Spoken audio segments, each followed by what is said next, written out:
Namaste. The 13th shloka of Soundarya Lahari. Naram Varshiyamsam Nayana Virasam Narmasu Jadam Tavapanga Loke Patitam Anudhavanti Shatashaha Galadveni Bandhaha Kuchakalasha Visrista Sachaya Hatat Trityat Kancho Vigadita Dukula Yuvatayaha. Naram Varshiyamsam. The man is very, very old. Nayana Virasam. He is not even attractive. He looks very old and bony and with wrinkled skin. Narmasu Jadam, he has lost all sensitivities, sensibilities in life. Nothing is appealing to him. Nobody can do any false talk with him and try to flatter him or please him. He is not moved simply. Tavapanga loke patitam.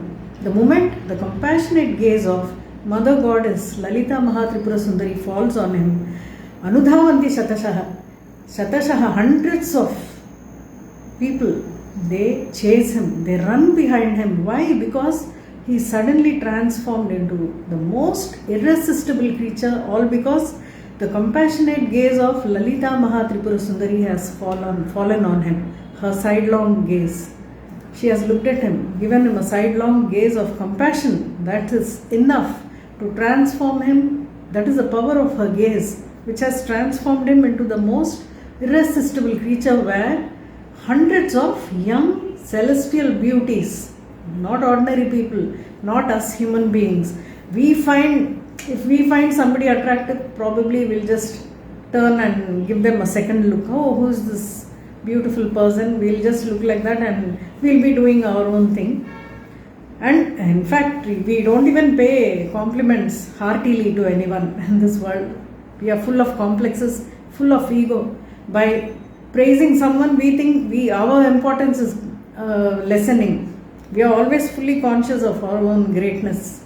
So it doesn't come easily to appreciate others. Whereas these beauties who belong to a higher world, we are in a baser world. Whereas these beauties are in a higher world, they themselves, they are losing their consciousness. We are full of ego and consciousness. Whereas those people who are above us, Devatastris, they lose their consciousness and run behind him, literally run behind him. How are they running? Galadveni Bandhaha, the strings that are holding their hair together, that is broken, that is loosened, that just comes off, and the hair becomes loose. Kuchakalasha Visrista Sachaya, and the string that is holding the upper garments of their body, even that is come off. The way they are running, even that is loosened and that garment has slipped off. And Hatat Trityat Kancho, Hatat means sudden. Suddenly the girdle, the Vaddanam, that is holding the garments covering their lower parts of the body, even that is broken, and even those garments have slipped. All the garments have slipped from their body. That is the way they are running behind him.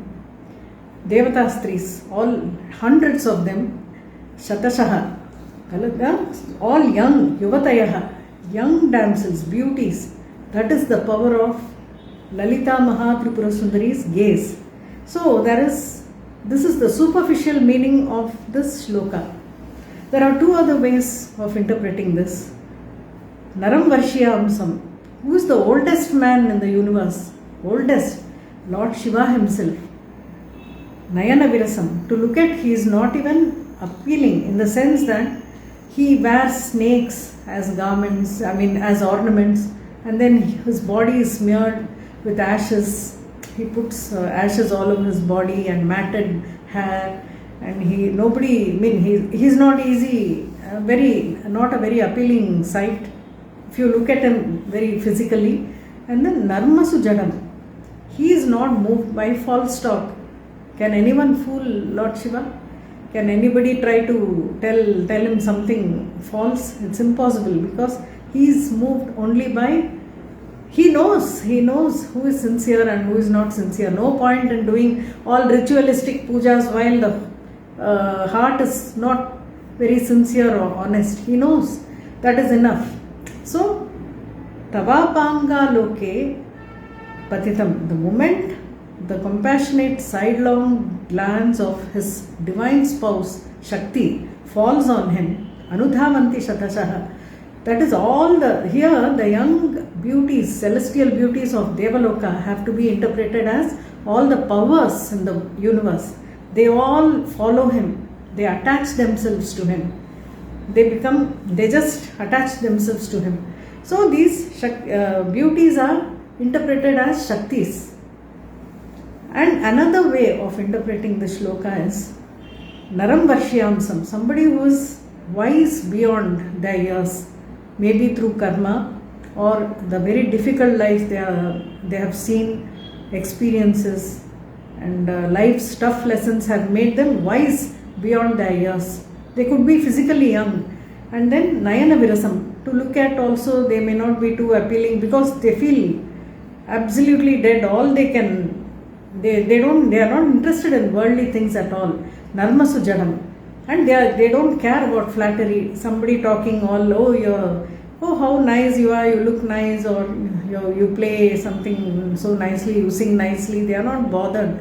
Bothered in the sense it's not touching them. They don't mean to be rude or anything, but it's simply not touching them because they have seen too much in life. So nothing is touching them. So all that is appealing to them is spiritual study and anything to do with spiritual things. That's all that is appealing. Tava panga loke patitam. So the moment the compassionate gaze of Mother Goddess falls on them, Anudhavanti Shatashaha. Anudhavanti Shatashaha means all the Shaktis within him, that is all the power, all the nadis, everything become vibrant within him. Galadveni Bandhaha. So the string that is holding his hair means here all the three knots have to be that have come off. All the three knots in the case of celestial damsels, that is the hair, the upper garment and the lower garment have to be interpreted as chakras in the body of this third interpretation, where the topmost is the one that is untying the connection between the Sahasrara chakra and the Vishuddhi chakra. So that knot comes off in the sense the blockages come off. And the second one tying their garments, upper garments, that is between the Anahata chakra and the Vishuddhi chakra. That one, that connection, that blockage is cleared. And the third, which unties their garments covering the lower part of the body, here the blockage between the Mooladhara chakra and the Manipura chakra, it's come off. So the entire all the 7 chakras, the blockages have come off, and where the Kundalini has risen up for him.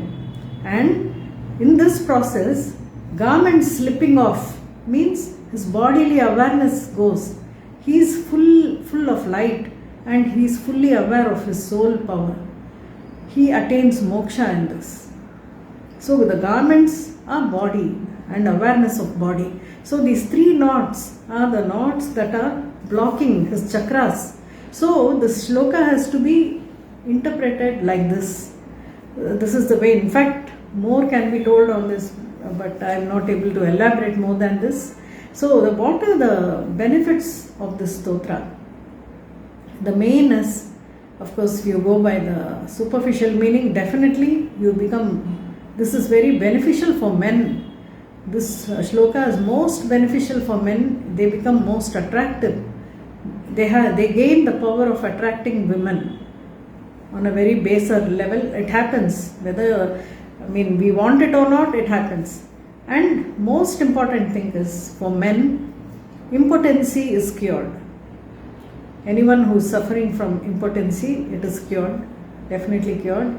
And another thing here, impotency, again there is another interpretation for that. Impotency is not just related to men. It could be in matters related to certain things which are there, but they are lying there useless. You have a business going, but you are not able to gain anything. But for name's sake, it's a very good show, but it's not, to your satisfaction, it's not happening. Something is not happening. All these things will start materializing. So these are the benefits of this shloka. Thank you.